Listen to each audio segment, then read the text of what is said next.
What's up, YouTube?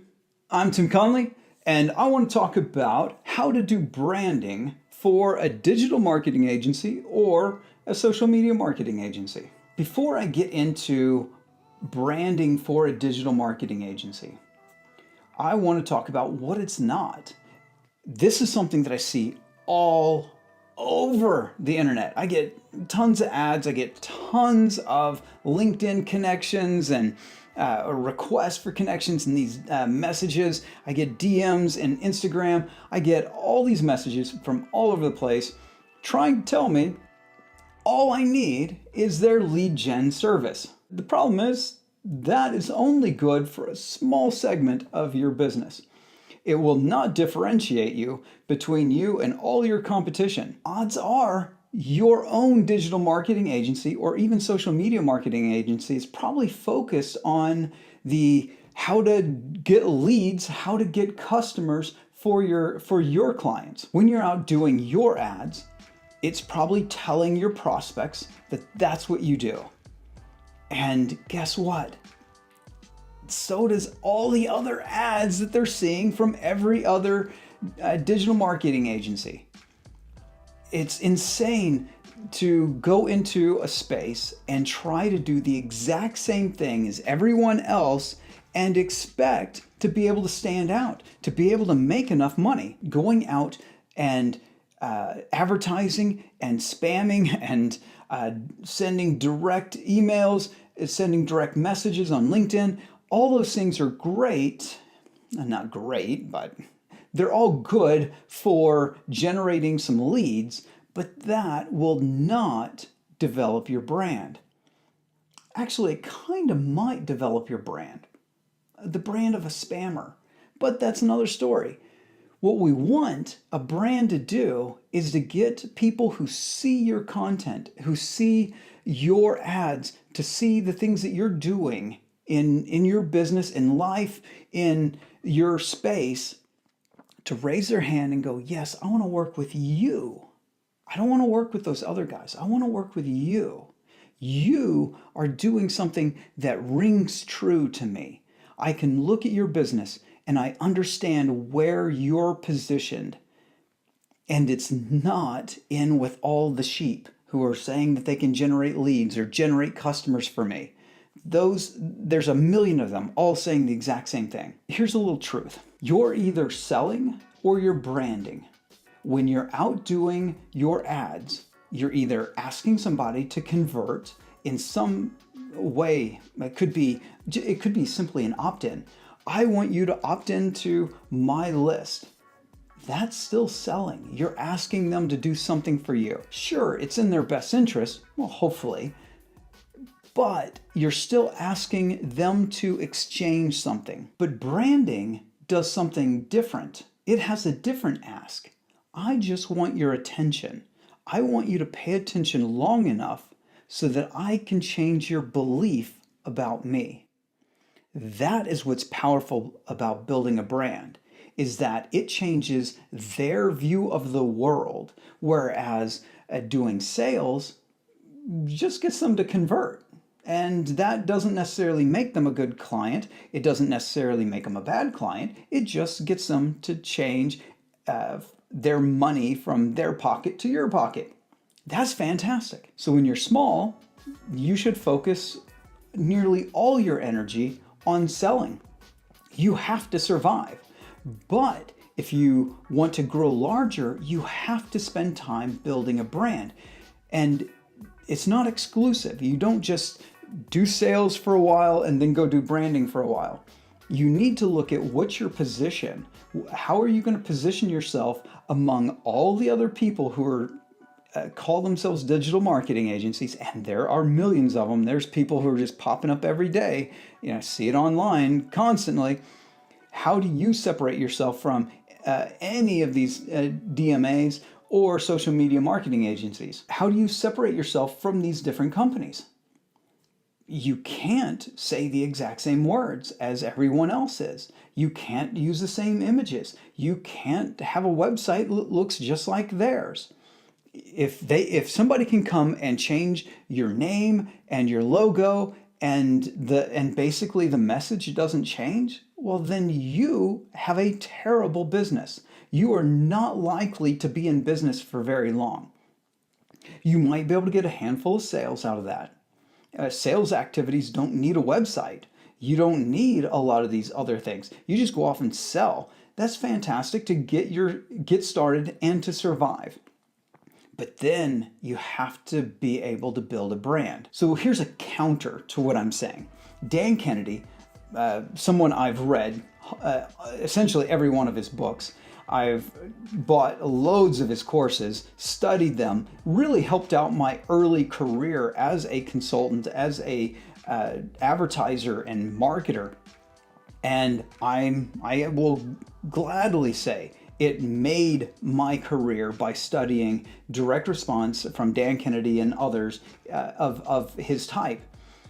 So he says the best way to build a brand is by getting customers.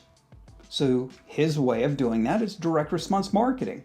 I want you to do direct response marketing. It's what I teach, it's what I sell, so therefore I want you to do it.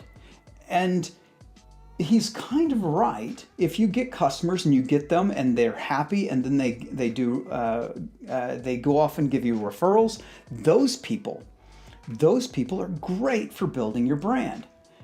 Unfortunately, it's slow and limited. There's only so many people you're going to be able to change their hearts and minds in this direct response approach. Direct response plus referrals approach. You're not going to be able to change hearts and minds all that fast. And that will limit your growth. So my counter to Dan Kennedy is that the best way to get a customer is not necessarily direct response. And the reason I came up with that thought many years ago was that I looked around at the largest companies in the world. And all the direct response marketers say, those large companies, those giant companies, they're just wasting their money. They need to stop that nonsense. They need to do direct response marketing. Except there weren't any big direct response marketing companies. There were only a couple. There's a few that did infomercials on television that broke the $1 billion mark. I know of a couple of newsletter companies, one of which I think broke the $1 billion mark. Most direct response marketers at most I think cap out in the hundreds of millions. That's still a gigantic company. It's great, right? But most don't ever get that close. Most direct response marketing companies always struggle because they're never building a solid brand that gets people to just come to them and say, yes, I want to work with you. But if you look at the largest companies in the world, their brand is why people buy. Look at Nike. It screams at the top of its lungs. Every ad, every image, everything says elite athlete, physical prowess. These are the things that brand exemplifies. Every image you ever see. So when you see the Nike swoosh, you immediately comprehend that it's about athletic performance. You know it, you feel it. And see, the thing is I'm even just kind of making up what that brand's about, what I see it as being about. You look at the images, it must be about elite athletes. The ability for an average Joe to become physically fit. It's about those kind of things, isn't it? I don't know. Like, you can't tell me what a swoosh means. I can't tell you what that swoosh means. But when we see it, we know it's about something, and it makes us feel a certain way. It makes us not just feel a certain way, but spend more money for the equivalent kind of shoe than another company that, well, doesn't spend that much money on branding, that doesn't have a cool brand. We spend more, significantly more, on Nike than we will on, say, I don't even know, I can't even think of any cheap brands, like something that would be sold at Payless, sneakers at Payless or Target or Walmart, right? Those are significantly cheaper But you put them next to each other, the average person could not tell the difference in build quality. That is the power of a brand. Direct response marketing, sales, selling can never give that feeling. This is why you have to have a blend of sales and branding, or as Gary Vaynerchuk likes to call it, math and art.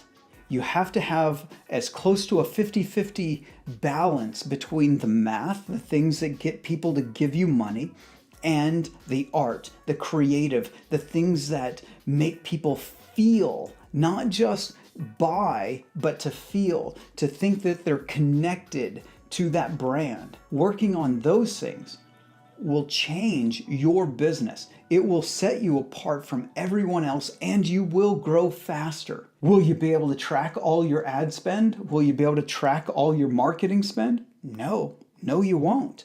And you shouldn't. You should be looking at, am I having an effect on the marketplace? Am I being seen as a leader and an authority in this space? That should be the metric that you're actually after. It's longer term. You still have to survive. You still have to do the math, right? You still have to make sales. That stuff still has to happen. But if you put at least 50% of your effort into building your positioning, building your authority, building your expertise in your market, you're going to have a far, far stronger agency. I call this brand response marketing. Coined this term, I don't know, a decade ago, because I started studying the difference between the direct response marketing that I studied that built the beginnings of my career and all the people who were making insane amounts of money doing brand advertising, the companies that were gigantic. The direct response was great. I could make an ad, I could write copy, and I could get customers. And I could measure every bit of it. But what I wasn't getting in the ads that I was doing for my clients and for myself was this brand recognition, the parts where people look at an ad and go, yes, I want you and only you because I feel there's a connection, like you truly understand me and I'm not going to work with anyone else. And that is very, very powerful. And so I looked at the two different spaces and said, oh, these two camps, they're fighting. The direct response marketers say the brand people waste money. The brand people say the direct response marketers don't really understand the consumers. They don't understand the buyer very well because they only focus on the metrics. There's so much more to marketing and advertising than just metrics. And the thing is, they're both correct. A balance of direct response marketing and branding, brand response, is a great blend of the art and the math. So here's what I want you to do. I want you to take a look at the way you're positioning yourself. What's the message that you're putting out? Does it look like everyone else's? If you're doing a digital marketing agency, social media marketing agency, if you're doing either one of those, how are you different from your competitors? What gets you to stand out from everyone else? If you cannot look at your offer and say, this offer is distinct, it is completely different from someone else's. And a lot of times it's not. Facebook advertising's Facebook advertising. The offer is essentially the same, but there's your magic sauce, your secret sauce, the thing that makes you you. And one way of showing this is to start showing behind the scenes. Start educating. Do a video like I'm doing right now. Just start educating your market and they will be able to see the difference. Oh, you're better at Facebook advertising than this other guy because you understand these elements of direct response and these elements of branding. And you can do them both for us when you're doing our advertising. That's fantastic.